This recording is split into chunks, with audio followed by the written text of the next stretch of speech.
Good morning student.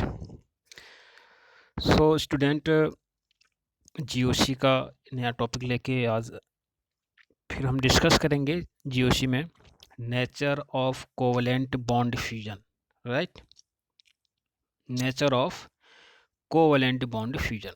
ठीक है, organic chemistry का ये मैं नया टॉपिक आपको पढ़ा रहा हूँ। ठीक है, इसमें हम देखेंगे होमोलिटिक क्लीवरेज या आप फ्यूजन भी कह सकते हो, एंड द हेट्रोलिटिक क्लीवरेज और फ्यूजन, इसमें मैं डिस्कस करने जा रहा हूँ। राइट, तो एक्चुअली होता क्या है कि कोवलेंट बॉन्ड कब बनता है? शेयरिंग से। ठीक है, सपोज दैट मेरे पास एक हाइड्रोजन है। ठीक है, H2 मॉलिक्यूल है, उसका ये उसके एलिमेंट है, एलिमेंटल फॉर्म है। ठीक है, इसके पास एक इलेक्ट्रॉन है, इस हाइड्रोजन के पास, हाइड्रोजन के पास भी क्या है? एक इलेक्ट्रॉन है। ठीक है, आपस में क्या करेंगे? शेयरिंग करेंगे। तो जो इलेक्ट्रॉन्स हैं, ठीक है, वो क्या होंगे? शेयर्ड हो जाएंगे। राइट, ये हम पिछले कक्षाओं में भी पढ़ चुके हैं। ठीक है, तो होता क्या है कि सपोज दैट मेरे पास कुछ इस तरह का होगा। ठीक है, ये हाइड्रोजन का एक इलेक्ट्रॉन ये है, एक इलेक्ट्रॉन ये है, तो ये शेयर्ड हो गया। ठीक है, तो ये जो इसे कहते हैं हम shared paired electrons. Right, are you getting? तो होता क्या है, अ कोवलेंट बॉन्ड को हम रिप्रेजेंट करते हैं शेयर्ड पेयर्ड ऑफ इलेक्ट्रॉन, जैसे कि हम इसको ऐसे भी दिखा सकते हैं बॉन्ड लाइन से। राइट, राइट, तो a covalent bond represent shared paired of electrons between bonding atoms. Right, in case, अब होगा क्या, इन केस में अगर हम देखें कि अगर इसको हम एनर्जी प्रोवाइड कर दें। ठीक है, in case energy is supplied to a covalent bond, कोई भी कोवलेंट बॉन्ड है। ठीक है, चाहे वो सिंगल कोवलेंट बॉन्ड हो या डबल हो या ट्रिपल हो। राइट, तो होगा क्या कि ये जो बॉन्ड है या आप ये समझ सकते हो, जो इलेक्ट्रॉन है ये क्या हो जाएंगे? They get excited. ये एनर्जी गेन करने के बाद क्या हो जाएंगे? इमिट होंगे। यानी कि आप यहाँ पर ये कह सकते हो कि ये क्या हो जाएंगे? टूटेगा, ये बॉन्ड क्या हो जाएगा? ब्रेक डाउन हो जाएगा। ठीक है, तो इट में क्लीवेज। अब ये जो बॉन्ड है यहाँ पर, इसके टूटने के दो तरीके हो सकते हैं। राइट, अब ये सिमेट्रिकली भी टूट सकता है और अनसिमेट्रिकल तरीके से भी टूट सकता है। ठीक है, आर यू गेटिंग? तो इस पॉइंट को आप क्लियर समझ लें पहले कि इन्होंने एनर्जी गेन करी। एनर्जी गेन करने के बाद ये जो बॉन्ड है ये किस तरह टूटा है? सिमेट्रिकल और अनसिमेट्रिकल, ये डिपेंड करेगा। राइट, तो एक को कहेंगे हम होमोलिटिक क्लीवरेज और फ्यूजन। सेकंड जो पॉइंट होगा वो होगा आपके पास हेट्रोलाइटिक या हेट्रोलिटिक क्लीवरेज और फ्यूजन। ठीक है, तो देखते हैं कि किसको हम होमोलिटिक क्लीवरेज कहेंगे और किसको हम हेट्रोलिटिक क्लीवरेज कहेंगे। राइट, तो होगा क्या, अगर सपोज मेरे पास कोई स्पीशीज ए बी है। राइट, और ये उनके इलेक्ट्रॉन्स हैं, शेयर्ड पेयर्ड इलेक्ट्रॉन्स 1 2। राइट, अगर या इसको आप ऐसे बना लीजिए कुछ इस तरह से,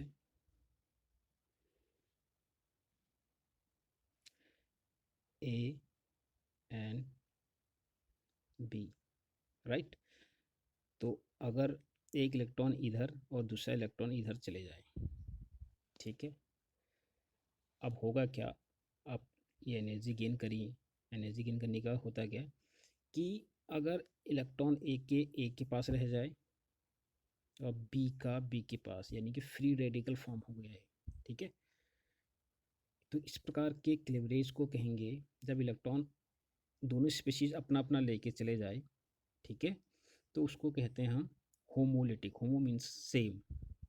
ठीक है, इक्वली डिवाइड हो गया ये। ठीक है, उसका इलेक्ट्रॉन उसके पास चले गया, बी वाले के पास बी का इलेक्ट्रॉन चले गया। ठीक है, और इसको हम दिखाते कैसे हैं? हाफ हेडेड एरो से।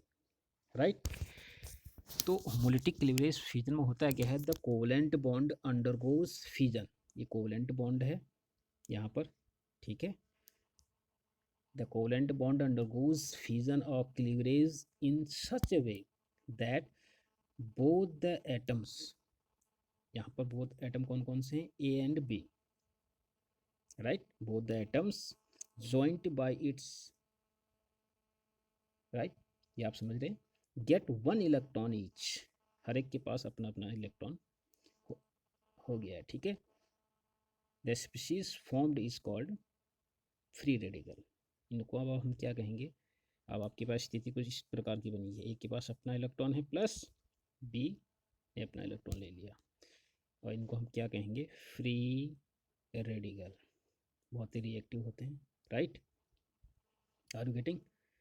तो इसको कहते हैं हम होमोलिटिक क्लीवरेज, यानी कि जब कोवेलेंट बॉन्ड इस तरह टूटेगा कि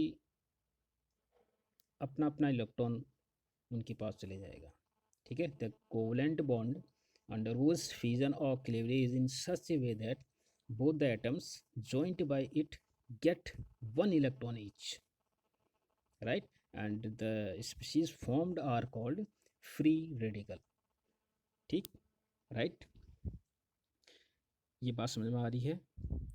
तो यहाँ पर सिंपली हो क्या रहा है, यानी कि ए और बी अगर होमोलिटिक क्लीवरेज होगा तो होगा क्या, ए स्पीशीज बनेगी, ए रेडिकल बनेगा और बी रेडिकल बनेगा, दीज आर फ्री रेडिकल, ठीक है। द एरो शोइंग, ये जो एरो है, ठीक है, हाफ हेडेड है, हाफ हेडेड, ठीक, इसका मतलब है कि इसका इसके पास, इसका इसके पास इक्वली डिवाइड हो गया, right. The arrow showing the movement of single electron is called half headed curved, ठीक है, arrow, right. And the second one, अब सेकेंड जो आपका हेट्रोलिटिक होगा वो क्या होगा कि वो एक के पास ही चले जाएगा, ठीक है। In heterolytic, in case of heterolytic cleavage, ठीक है, द शेयर्ड इलेक्ट्रॉन्स, जो आपके पास शेयर्ड इलेक्ट्रॉन्स हैं, are taken up by one of the atoms present in which is normally more electronegative than others, right, as a result charge species और ion are formed, ठीक है। अब यहाँ पर ए और बी, इन दोनों में से जो शेयर्ड पेयर्ड इलेक्ट्रॉन हैं वो किसी एक एटम के पास चले जाएंगे, वो एटम ऐसा होगा, सपोज दैट बी के पास चले गए, ठीक है, ऐसे, और एक के पास क्या हो जाएगा, ए प्लस चार्ज में चार्ज स्पीशीज क्रिएट हो जाएंगे यहाँ पर। बी के पास जाने का मतलब है कि बी इलेक्ट्रोनेगेटिव एलिमेंट रहा होगा, मोर इलेक्ट्रोनेगेटिव देन ए, ये तो पॉसिबल तभी है जब बी क्या होगा, मोर इलेक्ट्रोनेगेटिव होगा, ठीक है। लेकिन जहाँ पर इक्वली डिवाइड हो रहा है, इक्वली क्लीवरेज हो रहा है, इट मीन्स क्या, वहाँ पर दोनों की जो इलेक्ट्रोनेगेटिव वैल्यू होगी वो इक्वल होगी, जैसे S2O2, ठीक है, इनमें हेट्रोलिटिक क्लीवरेज पॉसिबल तभी है जब हमारे पास क्या हो, दो डिफरेंट एलिमेंट हों, ठीक है, एक इलेक्ट्रोनेगेटिव डिफरेंस होना चाहिए दोनों के बीच में, तब हेट्रोलिटिक क्लीवरेज होता है, राइट।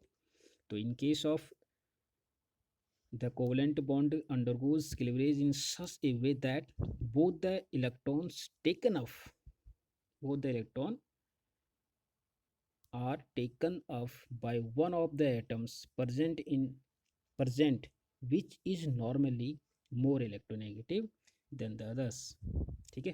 अब ऐसा होने से क्या होगा, ये ए से इलेक्ट्रॉन को खींच लेगा और ए क्या हो जाएगा, पॉजिटिव, बी क्या होगा, नेगेटिव, यानी कि यहाँ पर फॉर्मेशन ऑफ चार्ज आयन हो जा रहा है, ठीक है। ऐसा भी हो सकता है कि ए मोर इलेक्ट्रिक नेगेटिव रहेगा तो ए खींचेगा और बी पर क्या आ जाएगा, प्लस हो जाएगा, राइट। तो यहाँ पर हम इसको सिंपली दिखाते क्या हैं, सपोज है मेरे पास ए, इनके बीच में क्या है, कोवेलेंट बॉन्ड है, सपोज दैट बी जो है मोर इलेक्ट्रोनेगेटिव है देन ए, तो ये इलेक्ट्रॉन को क्या करेगा, कंप्लीटली खींच लेगा, राइट। तो इसको हम पूरा एरो से दिखाएंगे, ठीक है। The movement of an electron pair is shown by the complete arrow, this is complete arrow, ठीक है।